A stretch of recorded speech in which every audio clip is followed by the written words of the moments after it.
Naimitica. Na realidad estos termos son también relativos, no se refieren a valores de tiempo absoluto, o sea, exactamente fixos. Naimitica é quando todo fica suspensado e volta a asumir formas semellantes nese mismo plano de consciencia ou noutros planos de consciencia. Imaginen.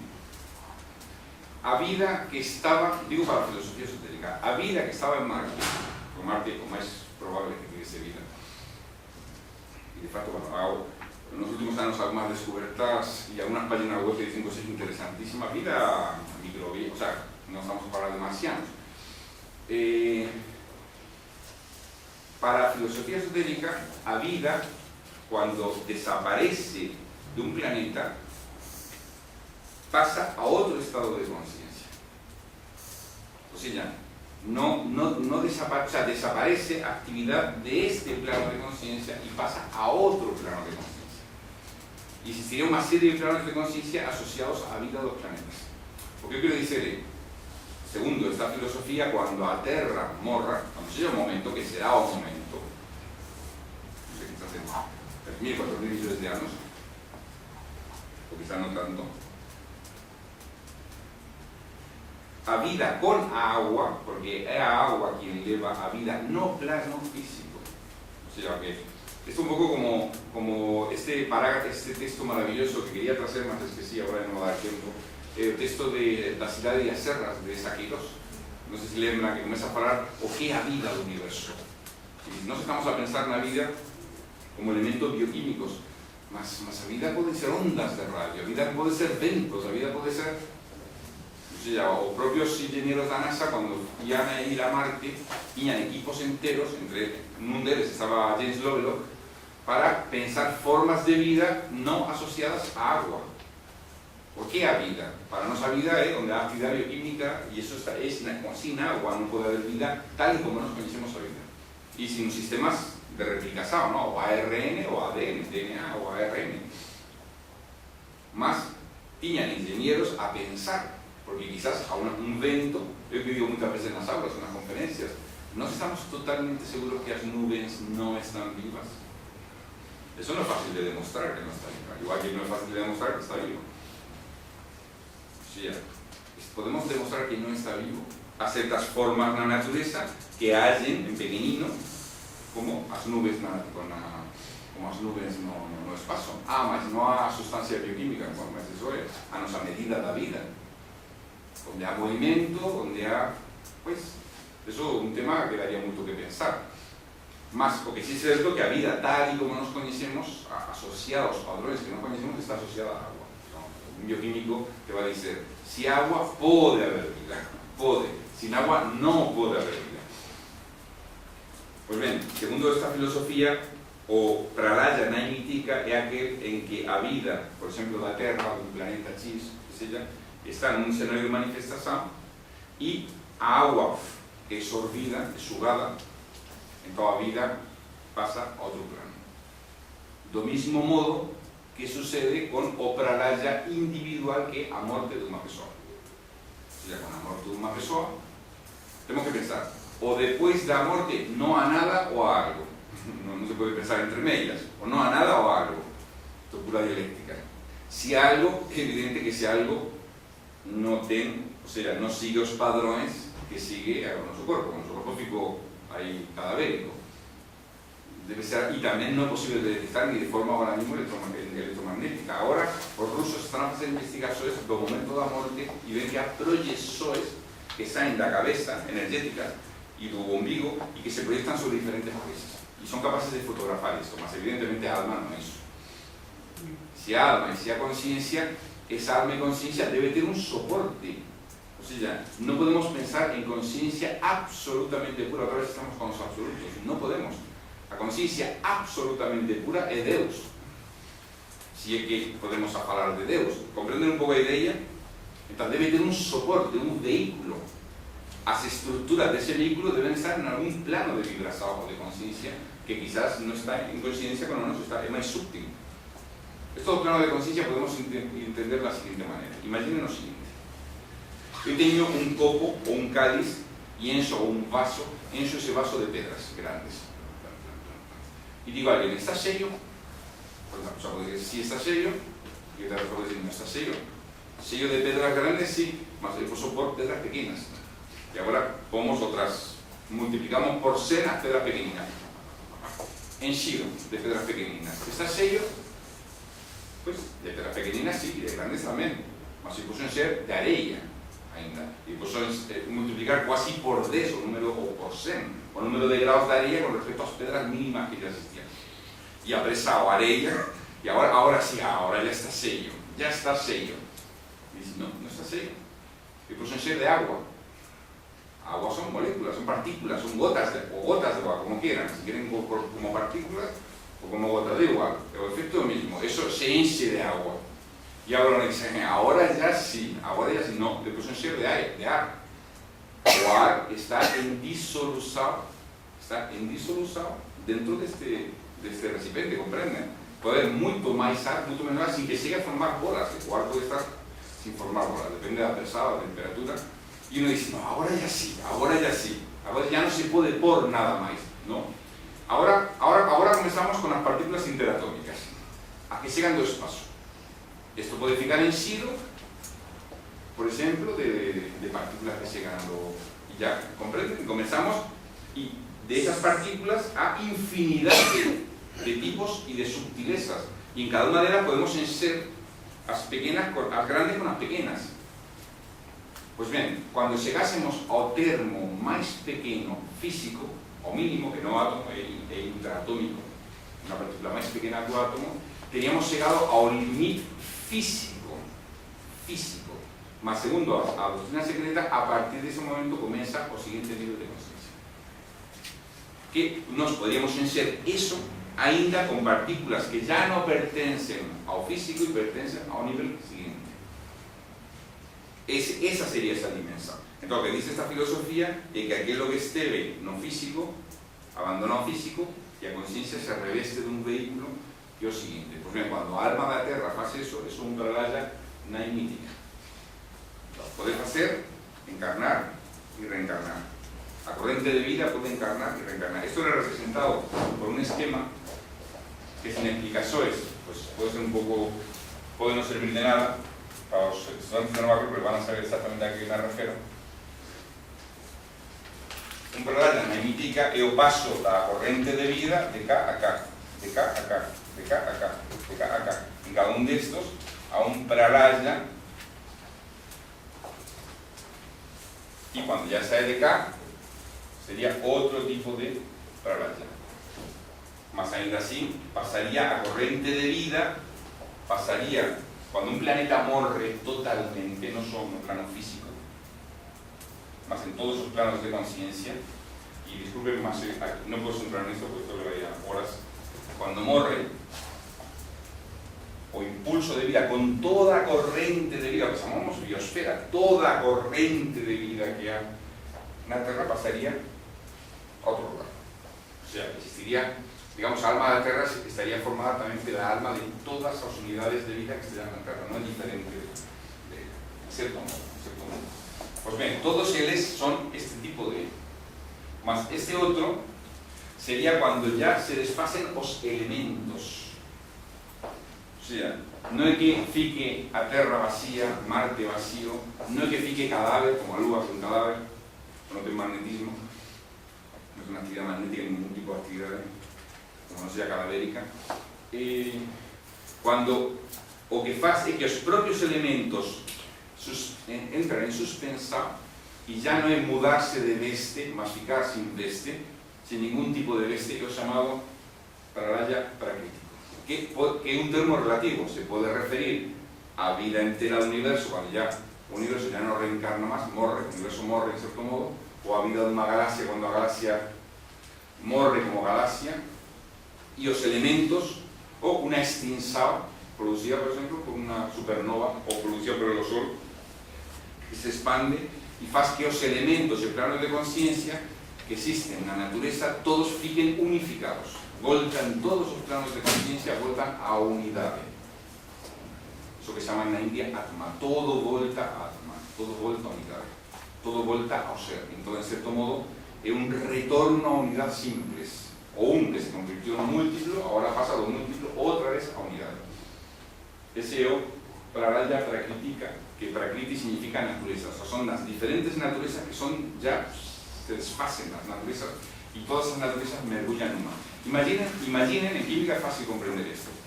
Imaginen que todos los elementos químicos que existen en la Tierra, por ejemplo, son variaciones de hidrogenio, ¿no es cierto? O hidrogenio en las diferentes combinaciones alquímicas, o sea, fundiendo los núcleos, ya forman helio, fundiendo otros núcleos. Todos esos elementos, según la ciencia actual, todos esos elementos proveen de diferentes transformaciones o transmutaciones de hidrogenio. El hidrogenio es el elemento base. Y cuando hablamos de hidrogenio es el protón simple, o el electrón que está al igual que sella, para que selle hidrogenio. Entonces, cualquier átomo es una combinación de protones. Ese protón es un hidrogenio, ¿comprenden? Con lo cual, todos esos elementos químicos son hidrogenio. Cuando todos esos elementos químicos llegasen a un elemento unidade, estamos a hablar de Pralaya Prakritika. Cuando todos esos planos de conciencia llegasen a unidade, estaríamos a hablar de un estado Prakritika. Son términos relativos, no son términos absolutos. Bien, ahora, Adyantika, ya termino.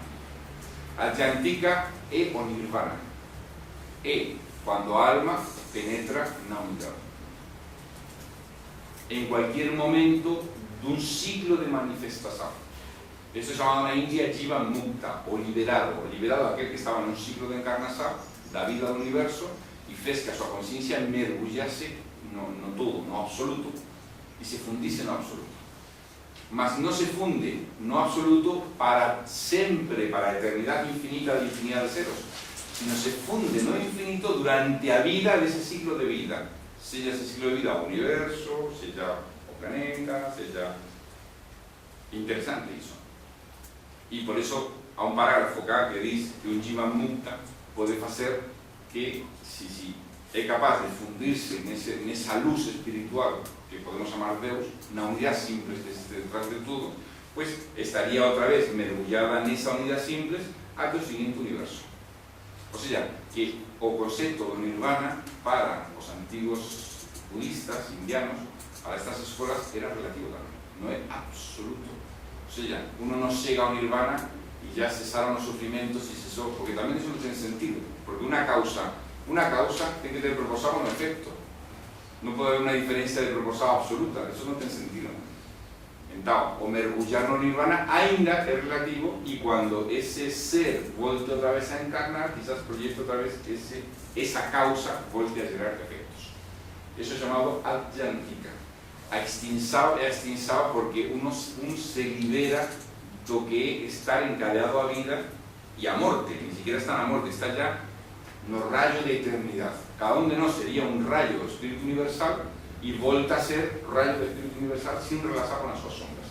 Ya termino. Y por último, Nitya, Nitya, que es o máis filosófico de todos os Pralayas, o Pralaya Nitya é o Pralaya perpetuo, é a disolución constante que existe en todo aquilo que existe. O sea, todo aquilo que existe está sometido, está mergullado numa variación, numa mutación, numa transformación, con lo cual a morte, si nos dicemos Pralaya igual a morte perpetua, ¿no es cierto? Eu, en cierto modo, decía morrer de agora para o minuto siguiente, porque ya non soy exactamente o mesmo. A miña conciencia é como unha chama de fogo que está experimentando variações e adaptándose a novas situações, mas na realidade algo morreu. O sea, o instante presente morreu. E, por tanto, todo está mergullado nesa extinção ou nesa inmanifestação. Todo aquilo que está manifestado está mergullado, é como se fosse unha ilha, un mar de manifestación que está a transformar as coisas. Son as aguas primordiais. Então, esa transformación incesante, voy a leer lo que dice Agapeo, porque es tan genial, tan lindo, como describió Nietzsche. Dice, una cuarta especie de Pralaya o Nitya o disolución constante, y lo explica un filósofo que estaba comentando los Puranas, como a transformación incesante que se opera imperceptiblemente en todas as coisas deste universo, desde o globo até o átomo. o crecimiento y a decadencia, a vida y a morte. Estos serían los 4 tipos de manifestación. Mas esos días y noites, estos son términos relativos. Y ya termino, ao final, disculpen que tenía sido un pouco máis agora. Mas tamén afecta as civilizações. As civilizações tamén experimentan quedas, descomposición, morte, renacimento. A morte de unha civilización é o bralalla de unha civilización.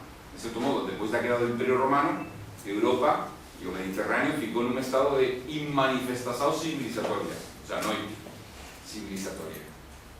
E isto descrito, o Kali Yuga, a Edad Oscura, é un ciclo que está próximo a esa morte civilizatoria, da cual depois há un renacimento civilizatorio. O sea, estos días y noites afectan a individuos, afectan a civilizaciones, afectan a continentes, afectan a terra entera.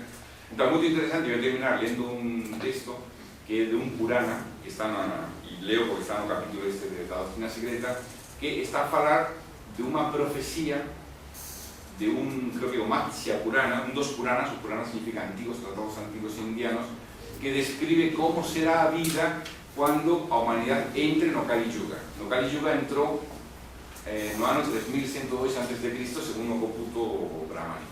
Mas o curioso é ver como esa proyección que eles facen, como en realidad está a describir elementos que ten que ver con o fin de algo, con a descomposición de algo para dar nacimiento a algo novo.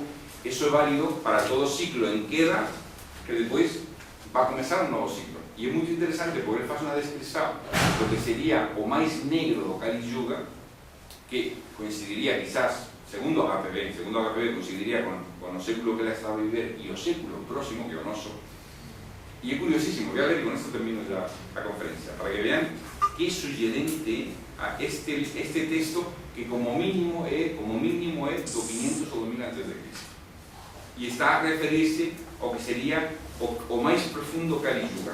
O Kali Yuga, para a mentalidade indiana, para o seu cómputo, dura 432.000 anos. Quizás este termo será simbólico, quizás, non sei. E segundo eles, comenzou o 17 de febreiro, que foi con a morte de Krishna, segundo os seus cómputos, no 3102 a.C. Pues bien, según ensinaba HPV na súa escola esotérica, no seu círculo interno, diz que o Kali Yuga ten este ciclo. É así, cae e agora comeza a todo isto con ciclos, nos ciclos dentro de ciclos. Mas comeza un retorno depois da queda, e cae un abismo e agora comeza a elevarse, pues. Então, este período, segundo dicía ela, nosos discípulos da escola interna, era precisamente os 5.000 primeiros anos do Kali Yuga. Então, esta profecía que se describe acá, segundo ela, segundo HPV, estaría a describir precisamente este período que máis ou menos é o que estamos a viver nós.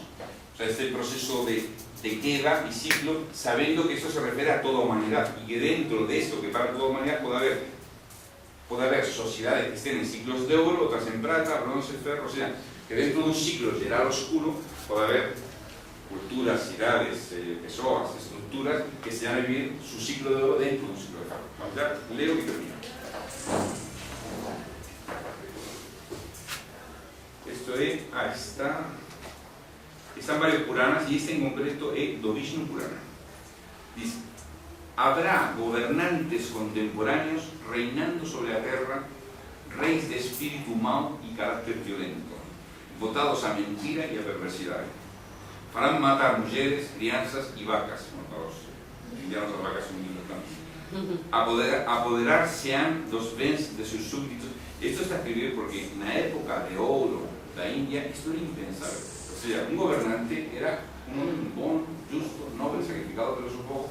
Era impensável que aquel que tiña a tarefa divina de gobernar tan importante, fose desta conduta, e ainda que aparecía cada certo tempo algúns, eran vistos como se fose o bicho mau, o insecto oscuro en medio de...